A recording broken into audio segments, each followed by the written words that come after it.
Pro-Palestinian advocates are calling foul tonight after a leaked report highlights Canada's alleged role in providing weapons to Israel. Michelle Mackey details the biggest surprises to come out of the new report.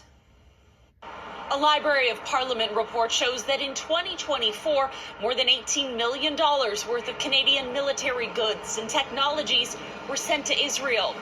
Of note, the documents show that in 2024, $12.5 million worth of electronic equipment, military spacecraft, and related components were exported to Israel, as was $2.3 million worth of bombs, torpedoes, rockets, and missiles. But Foreign Affairs Minister Anita Anand's office says that section also covers components in Israel's Iron Dome system, which Canada has said it would not block.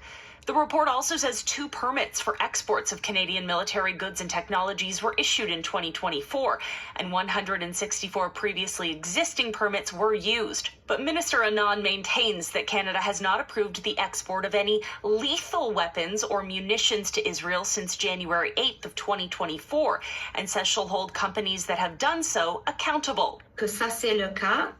If we see that this is the case, there will be sanctions, legal consequences, and that is a priority for me as a minister, she says. Activists holding a press conference in Toronto want the government to prove its claims.